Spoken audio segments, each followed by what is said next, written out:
Hello भाई, नमस्कार। मैं दिनेश शर्मा।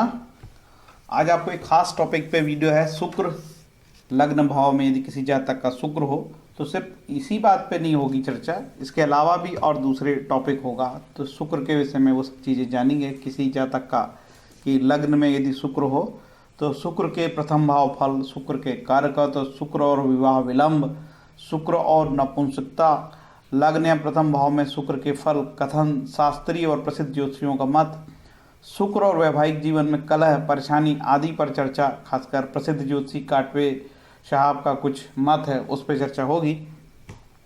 तो इस टॉपिक पे आज वीडियो है, शुक्र लग्न भाव में और शुक्र के कारकत्व के अलावा शुक्र से वैवाहिक जीवन का वास्ता, इस सब पे टॉपिक पे आज चर्चा चलेगी। बड़ा इंपॉर्टेंट वीडियो है। धीरे धीरे बढ़ते हैं आगे, थोड़ा वीडियो लंबा होगा।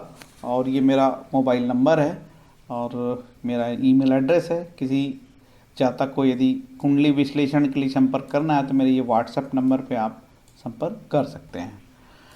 प्रथम भाव शुक्र के फल बताने के पहले बहुत सारी चीज़ें शुक्र के विषय में बताना जरूरी होगा और बड़ी आश्चर्य मज़ेदार चीज़ें कुछ है जो आपको बहुत आनंद मिलेगा इससे। शुक्र के जो पर्यायवाची है उसमें खासकर शुक्र को बोलते हैं काव्य, सित, अच्छ, भृगसूत्र, आस्फजित, दानवेज, भृगु, उष्णा, भार्गव, कांड। कांड कवि, कभी कभी शुक्र के वजह से जो है आंखों में भी समस्या होती है क्योंकि शुक्र काने थे। दैत्य गुरु, रत्न, दैत्य, ऋत्विक, पुंडरिक, धिष्णय, दैत्याचार्य, दैत्यों के आचार्य थे ऋषि शुक्र महाराज। ऋतु, अरुंधति, मदन, मदन बाबू, मदन भी कहा जाता शुक्र को, ठीक है। मदन, मदन एक नाम है शुक्र का, तो शुक्र को मदन भी कहा जाता है।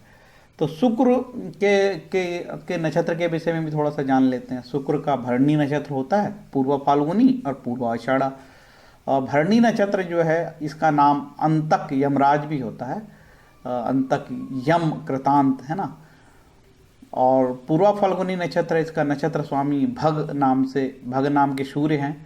और पूर्व फाल्गुनी का जो है भग योनि भाग, ये भी नाम से जाना जाता है। पूर्वाषाढ़ नक्षत्र स्वामी इसका नीर जल है, जल, नीर, उद्बुक, अम्बु, तोय। ये जो नक्षत्र तीनों, खास बात ये है शुक्र के तीनों नक्षत्र उग्र क्रूर नक्षत्र कहलाए जाते हैं। देखिए, ऐसे तो शुक्र बहुत ही पवित्र और शुभ ग्रह होता है, लेकिन शुक्र के तीनों नक्षत्र उग्र और क्रूर है और अधोमुखी है, ठीक है। शुभ कार्य के लिए वर्जित है। शुक्र के नक्षत्र में कोई भी शुभ कार्य नहीं किया जाता, एक खास बात है। अधोमुखी का मतलब होता है दृष्टि नीचे की ओर है, ठीक है। तो शुक्र के नक्षत्र में कोई भी शुभ कार्य नहीं होता, एक खास बात है, ठीक है। आपको लगता होगा शुभ तो शुभ, शुक्र तो शुभ ग्रह है, लेकिन कई ऐसे रहस्य छुपे हैं ज्योतिष में जो जिनको जानकर बड़ा आश्चर्य लगता है कि शुक्र क्या क्या करवाते हैं। शुक्र नैसर्गिक शुभ ग्रह है, स्वभाव भद्र उदार है, चतुर्थ भाव दिशा बली होती है, स्वराशि इनकी वृषभ और तुला है, मूल त्रिकोण राशि तुला राशि है। इनके जो मित्र कहलाते हैं बुध तथा शनि मित्र हैं, और शत्रु है सूर्य और चंद्र शत्रु हैं। समग्रह हैं गुरु मंगल हैं। मित्र ग्रह याद रखिए खासकर बुध और शनि, और शुक्र के शत्रु है सूर्य और चंद्र। इनका जो नग होता है हीरा, धातु चांदी है, अन्न लोबिया है, रंग सफ़ेद है, अनेक रंग, स्वाद खट्टा है। गति प्रतिदिन 62 से 82 मिनट तक चलते हैं। एक महीने में तो किसी राशि में रहते हैं फिर हट जाते हैं। शुक्र की महादशा 20 वर्ष चलती है। आगे मैं आपको ग्रह शांति उपाय भी बता दूंगा, खासकर शुक्र के। कोशिश ये रहेगी, नहीं तो फिर अगले वीडियो में बताया जाएगा कि भाई ग्रह शांति शुक्र की कैसे होगी। और आगे चलते हैं। तो ये इस प्रकार से शुक्र की 20 वर्ष की महादशा चलती है। शुक्र, सूर्य, चंद्र, मंगल, राहु, गुरु, शनि, बुध, केतु, बहुत बड़ा ग्रह है, 20 वर्ष का समय लंबा होता है। तो शुक्र में यदि फिर प्रत्यंतर हैं वो भी बड़े बड़े होते हैं। खासकर शुक्र में राहु का प्रत्यंतर 3 वर्ष है ना, गुरु का प्रत्यंतर, शनि का प्रत्यंतर 3 वर्ष 2 माह ऐसे चलते हैं। शुक्र को मदन भी कहते हैं, काम पर शुक्र का अधिकार होता है, मदन बाबू, ठीक है। ऋषि पारशर ने शुक्र के बारे में बोला, भृगुवीर प्रदायक। सारावली के चतुर्ध्याय में शुक्र का मतलब सुख होता है, ठीक है। जितनी दुनिया की लग्जरी है वो सब शुक्र से देखी जाती है। लग्जरी मतलब शान शौकत, पूरा जीवन के जो सुख हैं वो शुक्र है।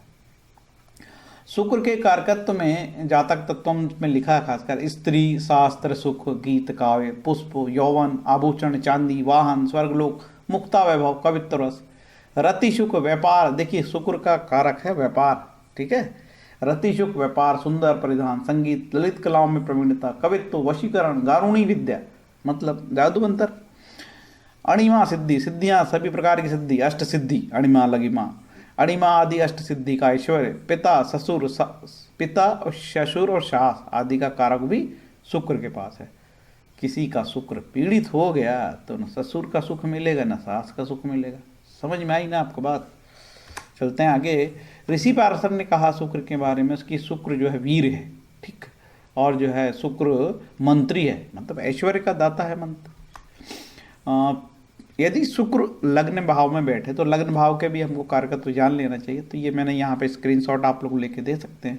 शरीर, रंग, रूप, स्वास्थ्य, बाल, केस, व्यक्तित्व, शारीरिक बनावट, सिर, कद, चेहरे का रंग, इसको आप स्क्रीनशॉट लेके देख सकते हैं। शुक्र की ये भी कारकत्व है विवाह, परिधान, पोशाक, स्त्री, काम, इच्छा, फूल, यौवन, रासिक प्रवृत्ति, फेंगापन, आंखों की रोशनी, कविता, नृत्य, गीत, संगीत, सुख, वैभव, सौंदर्य, भौतिक सुख संपदा, चांदी, हीरा, आभूषण, लक्ष्मी या पार्वती का उपासक, दिन में माता का कारक, वीर, काले केस, तिरछी नजर। शुक्र की नजर तिरछी है। खट्टापन, मंत्री, सभी प्रकार के वाहन, घुंघराले बाल, सिनेमा, फ्रिज, एयर कंडीशन, हीरे जवाहरात, ब्यूटी पार्लर, सौंदर्य सामग्री, फैशन, मॉडलिंग, इत्र, सुगंधित पदार्थ, होटल, लग्जरी होटल, राजसी भोजन, नकली आभूषण, फोटोग्राफी, मंच कलाकार, कला प्रतियोगिता आदि आदि, ये सब शुक्र का है। आप लोग और इसको रोक के अच्छे से देख सकते हैं। शुक्र काल पुरुष की कुंडली में आप शुक्र के बारे में जानेंगे तो शुक्र जो है कहलाता है काल पुरुष में दूसरे भाव का और सातवें भाव का स्वामी। ये काल पुरुष की कुंडली है, ठीक है। द्वितीय भाव का स्वामी शुक्र कहलाता है और शुक्र सातवें भाव का। यदि आपका शुक्र पीड़ित हो गया तो दूसरा आपका ये धन भाव पीड़ित हो गया काल पुरुष का, ठीक है। और इसके बाद ये शुक्र पीड़ित हो गया तो ये आपका जो है पत्नी भाव पीड़ित हो गया, तो मतलब आपको पत्नी सुख से और धन के सुख से कमी का सीधे सीधे संकेत है। यदि हमको शुक्र पीड़ित हो गया तो बड़ा इंपॉर्टेंट हो गया। दो राशियों का मालिक है शुक्र, वृषभ राशि का और तुला राशि का। तो और शरीर के अंगों में जो इसका प्रतिनिधित्व है शुक्र महाराज का, वृषभ का और तुला का। तो ये जो वृषभ राशि देखिए, ये आपके पेट के बीचों बीच जो नाभि है, ये नाभि है तुला राशि का वहाँ संकेत है। और मुंह में जो है मुख का सीधे सीधे ये वृषभ राशि मुख का संकेत है, ठीक है। तो मुंह का भाग ये यहाँ पे और जनन ये तुला नाभि के पास का संकेत वृषभ और तुला राशि प्रतिनिधित्व करती है। यदि हमारा शुक्र पीड़ित होता है, यदि हमारी वृषभ राशि पीड़ित होती है, तुला राशि पीड़ित होती है, शरीर के इन अंगों में कष्ट होता है। शुक्र जो है इसका इसका जो शुक्र का जो कारकत्व है ये सातवें स्थान का होता है। यदि आपका शुक्र यहाँ बिगड़ गया, शुक्र बिगड़ने से एक तो सातवें भाव पीड़ित हुआ, यदि कारकत शुक्र का बिगड़ने से, शुक्र यहाँ का कारकत है पूर्णतः, भले ही वो शुक्र यहाँ ना बैठा हो कहीं बैठा हो, लेकिन ये यहाँ का कारकत तो बिगड़ गया तो पारिवारिक जीवन में कष्ट होगी, पत्नी को लेकर समस्याएं होगी, पत्नी सुख में कमी होगी। ये बात आप जानिए। आगे चलते हैं, वीडियो लंबा होने वाला है क्योंकि बताने की बहुत सारी चीज़ें हैं, ठीक है। ये यहाँ पे शुक्र प्रथम भाव में होगा तो दृष्टि इसकी सातवें भाव में होगी, ठीक है। यदि शुक्र शुभ होगा तो अच्छी बात है, और यदि शुक्र यहाँ पे शनि के साथ बैठे होगा, मंगल के साथ बैठा होगा तो निश्चित रूप से रिजल्ट परिवर्तित होंगे। और चलते हैं आगे। ज्योतिषी काटवे साहब ने बताया है कि शुक्र और शनि की युति आदि के संबंध में उन्होंने बताया है कि शुक्र और शनि युति साधारण फल देती है, शुक्र के पीछे शनि मध्यम फल देता है, शुक्र के पीछे शनि मध्यम फल देता है, और शनि शुक्र प्रतियोग या योग अशुभ कहलाता है। तो अब देख लेते हैं, शुक्र में शनि हो गया तो शुक्र में शनि बहुत अच्छे रिजल्ट नहीं देता, मध्यम फल। और शुक्र के पीछे जो शनि हो, तो शुक्र के पीछे ये इस तरीके है या ऐसा, ये शनि से शुक्र 12वां हो, ठीक, या शुक्र के पीछे शनि बोल रहा है, ये इस तरीके का, इस प्रकार का शनि, या कहीं पे भी हो, कहीं पे भी बैठ सकते हैं ये, या ऐसे हो सकता है यहाँ पे ये, या फिर इस तरीके का हो सकता है यहाँ पे, ठीक है। तो ये शनि से शुक्र 12वें कहलाए और शुक्र से भी शनि 12वें कहलाए, तो दोनों बात कहलाई। तो इस प्रकार का हो तो ये भी अच्छे रिजल्ट नहीं देते हैं। कभी कभी इस प्रकार की ये योग है शुक्र शनि, तो ये पारिवारिक जीवन में खासकर पत्नी को लेकर समस्याएं बताते हैं। इसके बारे में और मैं थोड़ी सी आपको डिटेल बताऊंगा। खासकर इन्होंने बताया काटवे साहब ने, क्योंकि ये स्त्री कारक ग्रह है शुक्र, शुभ हो तो विवाह के बाद भाग्योदय होता है। यदि शनि से दूषित हो शुक्र तो विवाह के बाद अवनति होती। कई बार ऐसा होता है कि किसी जातक के विवाह के बाद बर्बादी उसकी चालू हो जाती है, ठीक है। तो विवाह के बाद उसकी पूर्णतः नुकसान होता है जीवन में। यदि ऐसा नहीं होता तो स्त्री के बारे में, कैरेक्टर के बारे में खराबी रहती है। यदि व्यभिचारिणी नहीं बनी तो दरिद्रता घेर लेती है। शनि शुक्र की युति दरिद्रता का भी कारण बनती है, बहुभार्या योग का भी कारण बनती है। और शनि शुक्र के बारे में तो काटवे साहब ने यहाँ तक कहा कि इस योग में उपजीविका के साधनों को नष्ट करने की भी क्षमता है।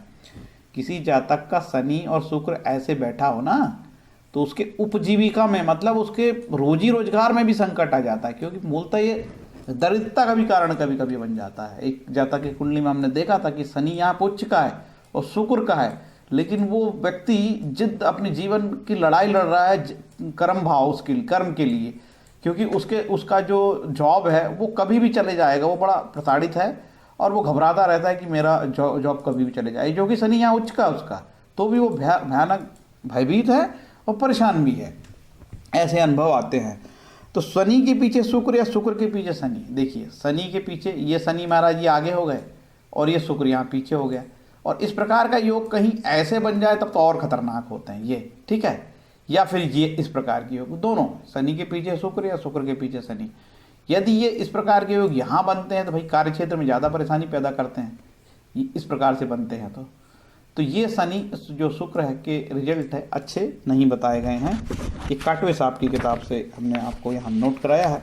और भी बहुत सारी चीज़ें हैं, थोड़ा धैर्य से आपको सुनना पड़ेगा। और चलते हैं इसके बाद। अब मैं पहले ये और शुक्र का थोड़ा सा डिटेल क्या है कि शुक्र के कारकत्व के बारे में ज़रूर हम थोड़ा चर्चा करेंगे। देखिए शुक्र जब अस्त होता है तो मांगलिक कार्य प्रतिबंधित होते हैं। जैसे वर्तमान में आज की डेट में वीडियो बना रहा हूँ 18 फरवरी 2021 शाम को 7:30 बजे मैं शूट कर रहा हूँ, ठीक है। तो ऐसे समय में जब शुक्र आज अस्त है तो आपने देखा होगा कि शुक्र के अस्त होने से सभी प्रकार के जो शादी विवाह कार्यक्रम प्रतिबंधित है। कुछ अपवाद इमरजेंसी के जो मुहूर्त दिए गए हैं।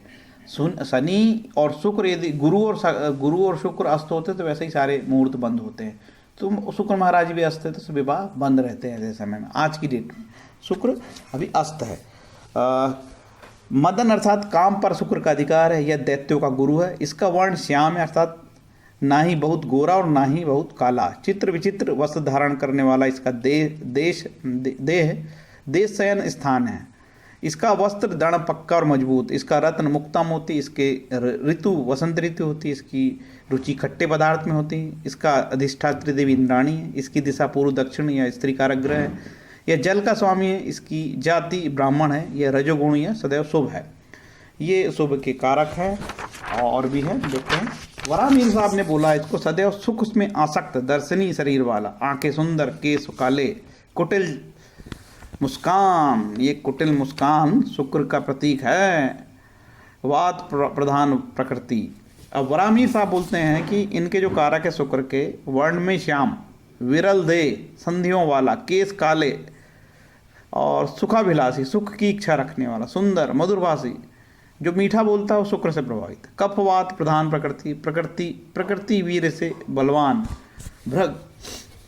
पारसा ऋषि कहते हैं ये राजस स्वभाव का ग्रह है, वीर देने वाला ग्रह है। मीठी रुचि तथा फूलों के पौधे पर इसका अधिकार है। इसका जल तत्व पर अधिकार है। आचार्य वारामीर कहते हैं सितश्च मदन, काम वासना पर शुक्र का अधिकार, ऐसा कहा है। यह अष्टम स्थान का कारकत्व भी रखता है। खास बात है, शुक्र अष्टम स्थान का कारकत्व रखता है। अष्टम स्थान तो जानते हो आप, बुरा स्थान है और मारकता का, मृत्यु का वो प्रतिनिधित्व करता है। यह अष्टम स्थान कारकत्व है। रत्न इसका हीरा कहलाता है, सफ़ेद रंग का होता है। शुक्र की दृष्टि के बारे में कहा कि शुक्र की दृष्टि तिरछी होती है, ठीक है। पुराणों में भृगु को आँख के से अंध माना गया है। भृगु ऋषि को जो आँखों से अंधा माना जाता था। शंभु होरा प्रकाश में लिखा है कि शुक्र सुकामी, मद सहित हाथी की चाल वाला, श्याम रंग, सावला, रजोगुणी, कफ प्रकृति, सुंदर, वर्तुलाकार बाहु वाला, कामलाक्ष, सुखी, ऐसे घुंघराले बाल, इस सब बताया है इसके बारे में। वेंकट शर्मा साहब ने कहा कि ये काव्य कला, संभोग, कलत्रकारक शुक्र, विद्यारण्य, छत्र, वाहन, कीर्ति, कल्याण वर्मा, कपड़ा, मणि, रत्न, अलंकार, विवाह, सुगंधित पदार्थ, पुष्पहार आदि बताया है इसका सब। सीप, चांदी, विद्या, धन संचय करना शुक्र का कारकत्व है। वैद्यनाथ ने बताया पत्नी, काम, विषय, भोग, सुख, स्त्री संग से होने वाला रोग, मत खासकर एड्स जैसे रोग भी निश्चित रूप से शुक्र के लिए जिम्मेदार है। पाराशर मुनि, स्त्री काम, सुख, यौवन, वेश्या, स्त्री विचार, संगीत, साहित्य, विलास, रतिक्रीड़ा, खजुराहों के मंदिर, काम कीर्णा और कामसूत्र का उदाहरण है। शुभ या अशुभ, दुर्धला या पाप कर्तनी होने पर, यह निर्बीज राशि पे होने पर विवाह विलंबित कराता है। शुक्र ऐसा है, शुक्र पीड़ित हो जाए तो विवाह विलंबित हो जाता है। निर्बीज राशि में होगा तो बड़ी दिक्कत हो जाती है। शुक्र से सप्तम भाव यदि पाप ग्रह हो तो बड़ा कष्ट होता है, विवाह में बड़ी समस्या हो जाती है, पारिवारिक जीवन में कष्ट हो जाती है। शुभ से अष्टम भाव शनि हो तो भी विवाह विलंब हो जाता है। ये भाई शनि की बहुत सारी बातें हैं। अब शंभु होरा प्रकाश में लिखा, क्लीबा मंदे सही के हे प्रवाच्या, यदि सप्तम भाव में शनि और राहु हो तो क्लीब मतलब नपुंसक स्वभाव वाली स्त्री होती है। स्त्री भी नपुंसक होती है, समझ गए। मतलब यह है कि उसको सेक्सुअल अर्जी नहीं होती, सेक्स से कोई मतलब नहीं होता। यदि सप्तम भाव में शनि एवं राहु हो तो क्लीब नपुंसक स्वभाव वाली स्त्री होती है। शुक्र इसके बाद ये जो शुक्र है वीर विभाग भोग स्थान का कारक है, तो मैंने बता ही दिया। शुक्र का अष्टक वर्ग में भी विचार देखा जाता है कि किसी भाव में यदि शुक्र को बिंदु कम मिलते हैं तो वो शुक्र वहाँ पे नुकसान पहुँचाता है। आगे लिखा है शुक्र के बारे में, शुक्र से सप्तम स्थान के बारे में, शुक्र के बारे में और लिखा है शंभु होरा प्रकाश में कि यदि शुक्र शनि के अंश में हो, मतलब डिग्री बता रहा है वो, यदि मान के चलो 15 डिग्री का शनि हो और शुक्र भी 15 डिग्री का हो तो बेहतर नहीं है। यदि शुक्र शनि के अंश में शनि से युक्त अथवा शनि के क्षेत्र में हो, शनि से युक्त अथवा शनि के क्षेत्र में हो, शनि की राशि में हो, नीचांश में हो, पाप ग्रह से युक्त हो तो जातक नीच स्त्री से भोग का सर्वदा अभिलाषी होता है। ठीक है, ये कैरेक्टर की बात है। यदि शुक्र में शनि, यदि शुक्र शनि में कोई राशि परिवर्तन हो रहा है, यदि उनका नक्षत्र परिवर्तन भी हो रहा है, यदि नवमांश में शुक्र जो है, नवमांश में भी शुक्र जो है शनि के उसमें चला गया है, के नवांश में चला गया है, तो कुल मिला के शुक्र और शनि का प्रभाव के बारे में हम चर्चा कर रहे हैं। ऐसी स्थिति में जातक जो है नीच स्त्री से संभोग करता है। यदि कोई गलत काम करता है, ये कहा जाए भाई कैरेक्टर के मामले में बात है सीधे सीधे। यदि शुक्र मंगल के नवमांश में हो अथवा मंगल के ग्रह में युक्त हो, मंगल ग्रह के साथ में युक्त हो तो, मंगल से युक्त दृष्ट हो तो जातक अत्यंत सुंदर परिस्थिति में लीन होता है। यदि शुक्र के साथ मंगल हो, ठीक है, तो भी ये ऐसी स्थिति में, या चाहे वो नवमांश में हो, ऐसी स्थिति में मंगल शुक्र होने से जातक सबसे पहली चीज़ तो ये कामुक होता है। अभी मैंने जस्ट एक कुंडली देखा था, उसमें शनि मंगल और शुक्र एक साथ थे, तो मैंने ये बोला कि भाई वो किसी लड़की से विवाह करना चाहता था, तो मैंने बोला कि सर भाई इससे विवाह करोगे आपको तो ये समस्या आएगी, कैरेक्टर की बात आएगी। तो उसने बताया कि साहब ये मुझे पता है, फिर भी वो जातक जो है उसमें इंटरेस्टेड था। तो मैंने उसको सावधान किया कि भाई ऐसा ऐसा हो सकता है कि पहले ही जाग जाओ, बाद में तो बड़ी दिक्कत होती है। एक समस्या ये है कि हमारे शास्त्रों में महिलाओं के प्रति ही ऐसी बातें लिखी है, पुरुष के बारे में बड़ा हमारा शास्त्र मौन है। क्यों भाई, महिलाएं क्यों कैरेक्टर वाली की बात आती है, पुरुष भी तो कैरेक्टर में ख़राब होते हैं ना। तो ये हमारे शास्त्रीय ग्रंथों में ये बड़ी पीड़ा होती है कि ये संतुलन नहीं है। हमेशा जब भी ऐसे योग बताए जाते हैं तो स्त्री के बारे में ही बताए जाते हैं, और पुरुष के बारे में हमारे शास्त्र मौन होते हैं। तो एक प्रकार से अन्याय स्पष्ट झलकता है, और ये भी झलकता है कि हमारा जो समाज था ये पुरुष प्रधान समाज था। ये पुरुषों के लिए तो सभी प्रकार की आज़ादी देता है, लेकिन महिलाओं की आज़ादी को छीनता है। ये बहुत दुख की बात है। ठीक है, क्यों कोई पुरुष के बारे, स्त्री के बारे में कैरेक्टर की बात हो रही है, पुरुष के बारे में कैरेक्टर की बात योग नहीं है उतने, ना वैसी भाषा का उपयोग है, तो ये अच्छी बात नहीं है, तकलीफ की बात है। बराबर का होना चाहिए कायदे से, दोनों तरफ से ये बात होती है। कोई दो पुरुष या महिला दोनों कैरेक्टर के मामले में थोड़े गड़बड़ हो सकते हैं, सामाजिक परंपराओं को तोड़ने वाले हो सकते हैं, ठीक है, या विवाह के बाद भी कोई संबंध रख सकते हैं, या विवाह के पहले कोई संबंध रख सकते हैं, जो हमारे समाज में मान्यता प्राप्त नहीं है ऐसे संबंध, और आलोचना के कारण बनते हैं। शुक्र शनि, अब इतनी बात हुई, अब आगे चलते हैं। जातक तत्व में खासकर बताया है कि कन्या राशि में, यदि कन्या राशि का जो शुक्र होगा तो वो जातक को नपुंसक बनाता है, दुष्ट, परान्न सेवी, वेश्याचारी। अब देखिए कन्या राशि में शुक्र नीच का हो जाता है, ठीक है, नंबर 6 वहाँ पे शुक्र नीच का हो जाता है। तो ये बिल्कुल नहीं कह सकते कि सिर्फ कन्या राशि में शुक्र होगा तो जातक नपुंसक होगा। ऐसे हमने ढेरों कुंडलियाँ देखे हैं जिसमें शुक्र नीच का है और ऐसा कुछ नहीं होता। कई बार तो कन्या राशि में शुक्र नीच का है, लेकिन जातक कुछ जातिका ने ये बताया कि भाई उसके पति से वो सुखी नहीं है, ठीक है, पति के का सुख प्राप्त नहीं कर पा रही है, कई प्रकार से ऐसे भी। भाई यदि कन्या राशि में शुक्र नीच का है तो कोई मामला सेक्सुअल ही नहीं हो सकता है। दुनिया की जो लग्जरी है वो लग्जरी में कमी आएगी, उसको सुख में कमी आएगी। चाहे वो हो सकता है बहुत करोड़पति परिवार में हो, लेकिन वो पति के मामले में सुख में उसकी कमी रह जाएगी। जो वैवाहिक जीवन में जो सुख है, पति से सुख भोगना चाहती है, वीर सुख भोगना चाहती है, वो काम वासना का जो सुख भोगना चाहती है, उसमें वो कमी हो सकती है। तो इस तरीके से मैंने केवल कन्या राशि का बताया, तो दिया तो बहुत ज़्यादा, खासकर एक वृष राशि में भी लिखा है, मेष राशि में भी बताया है कि साहब ये कदाचारी होगा और जातक निर्धन होगा, मेष राशि का शुक्र क्रोधी होगा, है ना। वृष राशि के बारे में लिखा, खासकर मैं काम वासना से जुड़ी बातें ही ज़्यादा शेयर कर रहा हूँ आपको। वृषभ राशि में बताया कि वृद्धागामी होगा, इसका मतलब देखो वृषभ राशि का जो शुक्र होगा तो इतना कामुक होगा कि वो वृद्धागामी जैसी स्थिति होगी। अब ये तो अनुसंधान और रिसर्च की बात है, क्योंकि जनरली लोग अपने कैरेक्टर के बारे में एस्ट्रोलॉजर को बताते नहीं, पूरी पूर्ण बात छुपाते हैं। एकाध अपवाद मामले में ऐसा कोई जातक होता है जिसने बोला साहब मेरे को विदेश जाने के लिए मैंने 3 शादी करे और बड़े लंदफंद किए, 10वां स्थान पे नीच का मंगल था, 10वें स्थान पे विदेश जाने के लिए उसने 2-2 3-3 फर्जी शादी करे और क्या क्या उत्पात करे।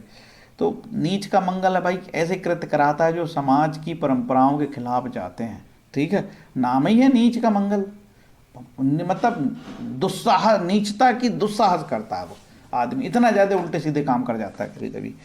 तो अब आगे और बढ़ते हैं। आगे बोला है तुला राशि में भी वो स्त्री पक्ष से परेशानी बताता है। वृश्चिक राशि का यदि शुक्र होगा तो कलह प्रिय, भाग्यहीन होगा। अब ये शब्द भाग्यहीन किसी को बोलना बहुत कष्ट होता है, ऐसा थोड़ी होता भाग्यहीन होगा भाई, इतने साल तक जिंदा है, वो जी रहा है, जीवन में है, कैसे भाग्यहीन हो सकता है। हाँ ये जरूर है कि वो जो काम करता है उसमें सफलता नहीं मिलती होगी, उसका ये अर्थ लगाया जाए भाग्यहीन का। और कुंभ राशि में लिखा है वे जातक तत्व में कि परिस्त्रीगामी होगा, ठीक है। तो इस प्रकार से कुछ कुछ चीज़ें मैंने बताया, नहीं तो वीडियो में बहुत ज़्यादा विस्तार होगा, उसके भय से मैं कुछ चीज़ें कर्टेल कर दिया हूँ। अब चलते हैं, काटवे साहब ने जो बोला है कि शनि शुक्र प्रतियोग या योग अत्यंत ही अशुभ बताया गया है। शनि शुक्र प्रतियोग, शनि शुक्र प्रतियोग को ऐसा बताया उसमें कि जैसे कि यहाँ पे शुक्र बैठा हो और यहाँ शनि हो, इसको उन्होंने शनि शुक्र प्रतियोग से और एक कुंडलियों में उदाहरण से भी बताया है, ठीक है। और जब मैंने भी मैं भी कुंडली देखते रहता हूँ, तो मैंने भी ये पाया कि शनि शुक्र, उसकी जब मैंने ये पढ़ा इसके बाद में बहुत गौर करने लगा। उन्होंने तो ये तक बताया कि भैया शनि के पीछे शुक्र, इसका भी महत्व है, शनि के पीछे शुक्र है या शनि के आगे है, इसका भी महत्व है। तो मैं बहुत बारीकी से कुंडली का मैं अध्ययन शनि शुक्र के मामले में करने लगा हूँ कि यार इतना गहराई से हमारे शास्त्रों ने इशारे किए हैं कि शनि शुक्र शनि में वैवाहिक जीवन में कष्ट की ओर इशारा है। तो इस प्रकार से शनि शुक्र को ये काटवे साहब ने बताया, उदाहरण दे के बताया है, ठीक है। अब इसमें एक कहा है कि नपुंसक योग में भी खास आगे और बताया है कि 6वां 8वां 12वें भाव से ये योग ठीक नहीं है ना। 6वें 8वें 12वें भाव में शनि शुक्र की युति, खासकर देखिए यहाँ पे, ठीक, ये और यहाँ पे ये शनि शुक्र की युति, और ये 12वें भाव में शनि शुक्र की युति अच्छे रिजल्ट नहीं देती है। खासकर ये स्थान तो बहुत है, और यहाँ पे भी ये रिजल्ट आप बहुत उम्मीद ना करें यहाँ पे, ठीक है, तकलीफ हो जाती है। ये ऐसी युति भी बहुत खतरनाक बताइए 6, 8, 12 में। अब क्लीब योग हमने जातक तत्व में देखा और शंभु और प्रकाश में पढ़ा कि भाई शुक्र से क्या क्लीब योग बनता है, तो शुक्र से नपुंसक योग ज़्यादा नहीं बन रहा है। उसमें ये लिखा है यदि सप्तम में शनि और राहु हो तो क्लीब योग या नपुंसक योग बोलता है। उसने शनि के साथ राहु होने की बात कहा सप्तम में, मैं इसको इस तरीके से लिख देता हूँ आपकी समझ के लिए। यहाँ पे राहु हो तो ये सत्व में सारे राहु, लेकिन 100% और श्योरिटी से हम नहीं कह पाते, क्योंकि कोई भी जातक ये नहीं बोलता कि वो नपुंसक है, मरना है उसको क्या, ना बोलेगा झूठ, ना कोई महिला बताती भाई कि सब हम सेक्सुअल मामले में कमज़ोर है, ना पुरुष बताता। तो ये योग धरे के धरे कुंडली में है। लेकिन जब पता लगता है कि भाई शादी हुई और 15 दिन में बीवी भाग गई या उसने भगा दिया मारपीट के, तब समझ में जाता है योग इसका क्या मतलब है। धीरे से बताती माता पिता को, साहब ऐसी ऐसी स्थिति, तो मैं घर से आ गई से भाग के, है ना। तो क्योंकि सामाजिक बदनामी होती है, तो भाई ऐसा भगवान किसी के साथ ना करे, ये किसी को कष्ट ना दे ईश्वर, है ना। बड़ा बेचारे की सामाजिक मर्यादा जाती है, जीवन है भाई, क्या कर सकते हैं। और आगे ये भी बताया जाता तत्व में कि नपुंसक विचार में बुध का बहुत महत्व है, ठीक है। शनि के साथ बुध हो ये ठीक नहीं है। बुध एवं शनि का सम विषम राशि का विचार, सूर्य तथा चंद्र की परस्पर दृष्टि, सूर्य और चंद्र की परस्पर दृष्टि भी बहुत अच्छी नहीं मानी जाती है, आमने सामने की दृष्टि। अब जातक तत्व में आगे लिखा है कि दसम भाव में अथवा अष्टम भाव में शुक्र शनि की युति हो और शुभ ग्रहों से दृष्ट हो ना हो तो नपुंसक होगा। जैसे लिखा उन्होंने, बुध शनि का दृष्टि दसम भाव में अथवा अष्टम भाव में, जैसे ये दसम भाव है, ठीक है, यहाँ पे बोला है। और इसमें कोई शुभ ग्रह देख, जैसे गुरु महाराज की दृष्टि पड़ जाए, बुध की दृष्टि हो जाए तो कुछ पॉजिटिव हो जाए। यदि शुभ ग्रहों की दृष्टि नहीं होगी तो नेगेटिव बताया है, खासकर नपुंसक के मामले में, ठीक है। और यहाँ पे भी इस प्रकार की हो और शुभ ग्रह की दृष्टि हो तो फेल, यदि ना हो, शुभ ग्रह की दृष्टि ना हो तो ये नपुंसकता की ओर इशारा है। लेकिन इस विषय में कोई पक्का और ऑथेंटिक रूप से अभी मैं घोषणा नहीं करता, क्योंकि इस योग के बारे में कोई बताया नहीं जाता। छठे और आठवें भाव में नीच राशि का शनि, यहाँ पे ये छठवां भाव और ये आठवें भाव में नीच राशि का शनि, ये भी नपुंसकता के मामले में इशारा इसका होता है। शुक्र से छठवां और आठवां मंगल, ठीक है, ये शुक्र है, ये शुक्र से छठवां मंगल, जैसे मंगल यहाँ पे हो जाए साहब, ये मंगल लिख देते हैं हम, ये मंगल यहाँ पे हो जाए, ये शुक्र से छठा मंगल या शुक्र से आठवां मंगल भी शुभ नहीं माना जाता। ये अनुसंधान की बात है। चलते हैं, ये तो इतनी बात हुई, अभी और है, ख़त्म नहीं हुआ है ये वीडियो, बड़ा काम का वीडियो है। निश्चित रूप से आपको ये बातें मज़ेदार लगेगी, क्योंकि बात शुक्र की है भैया, सब शुक्र ही के लिए दुनिया जी रही है, सब शुक्र ही का खेल चल रहा है, ठीक है। अब हम काम की बात आपको बता दें कि भैया वीडियो जो बना रहे हैं कि शुक्र लगन भाव में शुक्र, ठीक है। मैं एक चीज़ और मैं लिखना भूल गया, थोड़ी इसमें और समय लगता कि भाई यहाँ शुक्र 12 राशियों में अलग अलग राशियों में होगा, तो 12 राशि में होगा तो अलग अलग फल देगा। केवल कन्या राशि में यहाँ पे कन्या लग्न वालों के लिए शुक्र यहाँ नीच का हो जाएगा, ठीक है। मीन राशि वालों के लिए यहाँ शुक्र उच्च का हो जाएगा प्रथम भाव में, तो शुक्र उच्च का हो तो अच्छा ही फल देगा। शुक्र नीच का है, निश्चित रूप से अच्छे फल नहीं देगा। अब आगे बढ़ते हैं कि जो शास्त्रों में लिखा है कि शुक्र यदि प्रथम भाव में होगा तो क्या फल देगा, उस पर चलते हैं। वीडियो काफ़ी लंबा हो चुका है, 27 मिनट हो चुके हैं, लेकिन अब चूंकि बताना है तो बताना ही पड़ेगा। शुक्र लग्न भाव का फल, चमत्कार चिंतामणि में लिखा कि षड्बल संपन्न हो, शरीर सुंदर होता है, निरोगी काया, उत्तम पुरुषों का संग, शुभ कार्य शुभ भोगी, जीवनात्र कहते हैं कि रूप सुंदर होगा। जिसका लग्न में शुक्र होगा, जनरली आया है कि वो व्यक्ति सुंदर होगा, रूप सुंदर, सत्पुरुषों का संग, प्रबल शत्रुओं का सहसा नाश होता है, सुंदर मृगनयनी स्त्रियों से नित्य प्रतिक्रीड़ा होती है और यह उत्तम कर्म करने वाला होता है, इसका सदा कल्याण होता है। वरामीर कहते हैं यह काम क्रीड़ा में निपुण और सुखी होता है, एक्सपर्ट सेक्स में। कल्याण वर्मा जी कहते हैं इसका शरीर, मुख और आंखें सुंदर होती है, सुखी और दीर्घायु भीरू युवतियों के लिए आकर्षक होता है। पाराशर महाराज कहते हैं तुला मेष लग्न में हो तो बलवान होता है। केंद्र स्थान में शुक्र होने से व्यक्ति धनवान और राजप्रिय होता है। देखो केंद्र स्थान पे कहीं पे भी शुक्र हो, भले ही लग्न में ना हो, यहाँ शुक्र हो, यहाँ शुक्र हो, यहाँ शुक्र हो, यहाँ शुक्र हो, तो शुभ बताया है, ठीक है। आगे चलते हैं। वैद्यनाथ महाराज कहते हैं ये जातक कामी सुंदर अच्छे स्त्री पुत्रों से कष्ट तथा विद्वान होता है। आगे वशिष्ठ महाराज कहते हैं शरीर कांतिवान होगा, मतलब उसके जो शरीर में तेज होगा, ठीक है।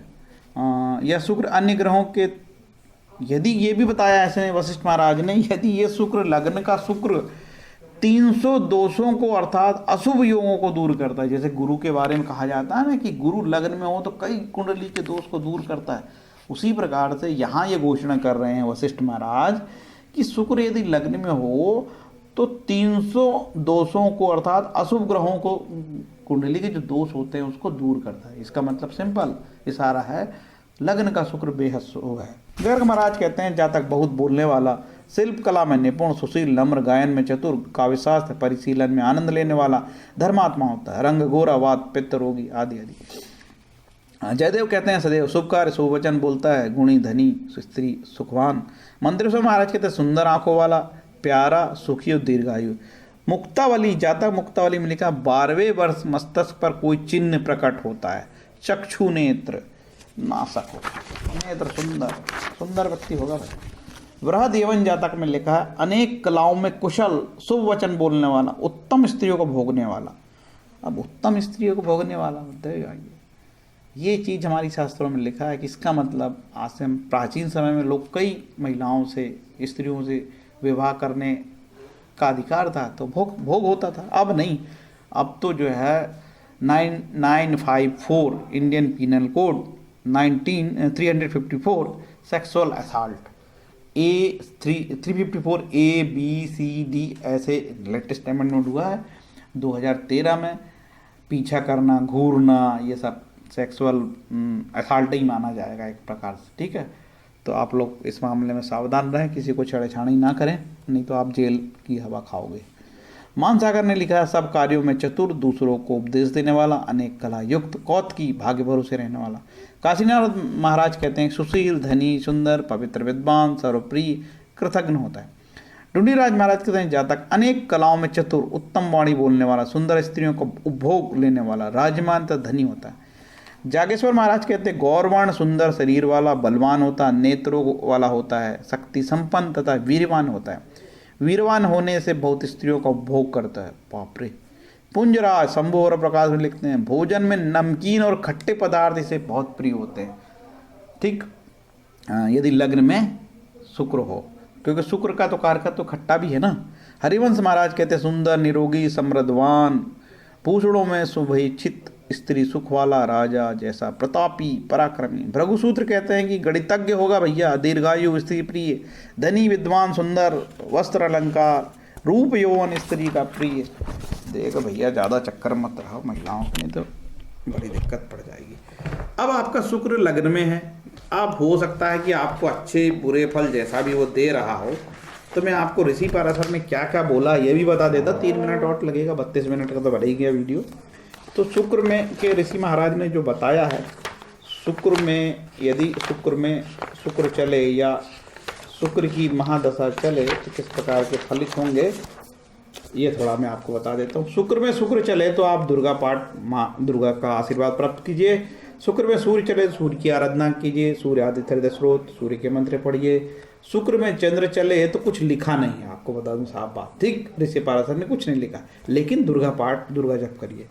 शुक्र मंगल में भी कुछ नहीं लिखा, दुर्गा पाठ, दुर्गा जप करिए। शुक्र राहु में मृत्युंजय जाप बोला है, शुक्र गुरु में मृत्युंजय जाप बोला है। शुक्र शनि में शिव की कृपा, दुर्गा सप्तशती का पाठ, मृत्युंजय जप, ब्राह्मणों के द्वारा पूजा करवाना आदि। शुक्र बुध में विष्णु सहस्त्रनाम और शुक्र केतु में मृत्युंजय जप, छागदान मतलब बकरे का दान, शुक्र शांति करनी चाहिए। ये ऋषि पाराशर ने कहा है। ये हुआ भैया मेरा वीडियो ख़त्म हो गया, वीडियो लंबा, माफ़ करना। इस कलयुग में कोई इतना धैर्य नहीं है कि मैं मुझे झेलेगा। तो 150 लोग मुझे देखते हैं क्योंकि मैं नगनगीना बताता नहीं हूँ और सीधे सीधे उपाय बताता हूँ। और जो जातक यदि बहुत परेशान हैं और उनका दिल्ली का सारा वेबसाइट बंद हो गया है, दिल्ली का एस्ट्रोलॉजर कहता है कि साहब आप तो फला 5,000 रुपये जमा कर देना या 12,000 बंद जमा कर देना, फिर मैं आपको एस्ट्रोलॉजी के बारे में बताऊंगा। तो जो जातक की आर्थिक स्थिति बहुत ख़राब है, जिनके पास नहीं है पैसे एस्ट्रोलॉजर को देने में, या फिर पहले से ही लूटे हैं, वो किसी को 12,000 किसी को 15,000 का पेमेंट कर चुके हैं और लाभ कुछ नहीं हो रहा, उसके बाद भी उसके मन में कोई पीड़ा रह गई है कि और किसी को दिखवा लेता मैं, ठीक है। तो ऐसे व्यक्ति भी मेरे से संपर्क कर सकते हैं। मेरा जो चार्ज है बहुत नॉमिनल है और मेरा स्वभाव नहीं है लूटपाट का, तो मैं लूटपाट कर भी नहीं पाता हूँ, ठीक है। बहुत नॉमिनल चार्ज में मैं आपको बताऊंगा और बताऊंगा क्या, आपको बता देता हूँ आपकी मैं क्या दशा चल रही है बताता हूँ स्पेशली, और क्या उपाय बता देता हूँ, और थोड़ी सी काउंसलिंग कर देता हूँ, क्योंकि आप पहले से बहुत सारे लोगों से काउंसलिंग ले चुके होते हैं। तो वो सब चीज़ें आपके मैं फेवर में कुछ बताता हूँ और चीज़ें कुछ स्पष्ट बता देता हूँ कि भैया कोई जीवन में चमत्कार नहीं है। पदम पदम विपदाम, जीवन में आए हो तो तकलीफ भोगना पड़ेगा। माँ कुंती ने बोला है श्रीमद् भागवत में कि भाई भगवान कृष्ण मेरे ऊपर बार बार समस्या आए जिससे कि मैं आपको आशीर्वाद मिलता रहे, आपका नाम ले सकूं। मतलब इस कलयुग में आपको ऐसा हो नहीं सकता कि आप कोई कष्ट ना हो। हमने एक ज्योतिषियों के पास लोग अपनी जो सही सही बात बता देते हैं, ज्योतिषियों को, वकील को, डॉक्टर को सही बात बता देते हैं। कई जातक आर्थिक रूप से हम बहुत करोड़पति होते हैं, वो साफ साफ बोलते हैं हम बहुत पैसा था हमारे पास, लेकिन उनको कभी किसी को परिवार में बीमारी हो जाती है, किसी को पत्नी का सुख नहीं है, वो पत्नी से ही तकलीफ बहुत पाता है और परेशान रहता है कि साहब हमको पत्नी सुख नहीं है। तो इस प्रकार से सभी जातक कोई ना कोई समस्या से मानव पीड़ित रहता है। तो कोई बहुत ज़्यादा आप लोग इस मामले में वरीड ना हो। ऐसा कोई ज़रूरी नहीं कि हर चीज़ आपको फुलफिल हो जीवन में, कई बार समस्याएं रहती है, सब होता रहता है। कोई जीवन में सुखी नहीं है। और जो बहुत बड़े बड़े लोग हैं वो अपनी पीड़ा सार्वजनिक नहीं करते, और छोटे जो लोग होते हैं वो अपनी पीड़ा पूरे गांव भर में बताते रहते हैं। तो पीड़ित सब है। इसलिए भगवान कृष्ण का नाम लीजिए या आपके जो भी इष्ट देव है उनका नाम लीजिए और सुखी रहने की आदत डालिए, क्योंकि सुखी रहने के अलावा कोई आपके पास विकल्प है नहीं। और भगवान कृष्ण ने गीता में लिखा है, पत्रम पुष्पम फलम तोयम यो ये भक्ते अप्रेक्षति तदम भक्त उपहतम असनामी प्रेतात्मना। मतलब यदि कोई प्रेम तथा भक्ति के साथ मुझे पत्र, पुष्प, फल या जल प्रदान करता है तो मैं उसे स्वीकार करता हूँ। क्योंकि आपके पास कुछ है नहीं, आप पूर्णतः बर्बाद हो चुके हो और हार हो चुकी है आपके जीवन में, आर्थिक नुकसान हो चुका है, तो महंगे नग पहनने का पैसा नहीं है, महंगी पूजा कराने का पैसा नहीं है, तो कहाँ कुछ बोला भगवान ने? तो ये बोला पत्रम पुष्पम फलम तोयम। क्यों किसी के चक्कर में पड़ना? ईश्वर की आराधना लगे और कर्म कंटिन्यू करें। जिसका समय बहुत खराब हो जाता है फिर उसको ज्योतिषी के चक्कर नहीं काटना चाहिए, उसको सिर्फ पत्रम पुष्पम फलम तोयम ईश्वर की आराधना करे और इतना वक्त कर्मठ हो जाए वो व्यक्ति, इतना काम करे कि वो जो है ना ईश्वर का नाम काम करते साथ ले ले, काम करते करते ईश्वर का नाम ले ले। लेकिन कर्म से ही आपके जीवन में आगे बढ़ोतरी है। जब एक बार नेगेटिविटी आ रही है इसका मतलब आपको थोड़ी सी गंभीरता के साथ काम आगे बढ़ाना है, और जब ऐसे ही आप कर्म पे विश्वास आप करने लगोगे तो आपको सफलता मिल जाएगी। ये बिल्कुल ऋषि पाराशर ने भी कहा है, सब ने कहा कि भाई कर्म जीवन, भगवान कृष्ण ने कहा कर्म प्रधान जीवन, बिना कर्म के तो हम कुछ हो ही नहीं सकता है ना। तो कर्म को प्राथमिकता आपको देना होगा। और किसी प्रकार का भी कोई पाप यदि पूर्व जन्म का आपने किया होगा, भक्ति पूर्वक कर्म करने से, ईश्वर की भक्ति से, अप्रारब्धम पापम अप्रारब्धम फलम पापकूट बीजम फलेन मुखम क्रमणेव प्रलियेत विष्णु भक्ति रतात्मनाम। जो लोग भगवत भक्ति में रत हैं उनके सारे पाप कर्म चाहे फलीभूत हो चुके हों, सामान्य हो, बीज रूप में हो, क्रम से नष्ट हो जाते हैं। ये खास बात मैंने आपको बता दिया है, तो ज़्यादा परेशान होने की ज़रूरत नहीं है। जो जातक के पास कुछ नहीं है तो ज़्यादा टेंशन ना लें, ईश्वर भक्ति में रहें और अपने कर्म करें, क्योंकि फाइनली आपको काम करना पड़ेगा। ऐसे थोड़ी होता है कि किसी का आपका समय खराब हो गया तो अब लगे हो आप ईश्वर भक्ति में, तो भैया भूखे मर जाओगे परिवार सही। जब समय खराब है तो कर्म और तेज बढ़ा देना चाहिए और कर्म करना चाहिए। कई बार होता है, नुकसान होता है, फिर सब अच्छी चीज़ होती है। कोई एक ग्रह खराब है इसका मतलब नहीं कि आपके जीवन में लगातार कष्ट आएगा। थोड़ी सी दशाएं खराब रहती है सब पॉजिटिव होने लगता है। इस बीच आप लोग अचानक कोई टोटके करते रहते हैं तो फिर उसी से लाभ हो गया बोलते हो, लेकिन होता ऐसा है कि जो दशाएं रहती है वो थोड़ी सी खराब समय निकल जाता, पॉजिटिव आ जाता, तो आपका सब भला होने लगता है। हरे कृष्णा हरे कृष्ण हरे कृष्ण। नमस्ते जी, नमस्ते।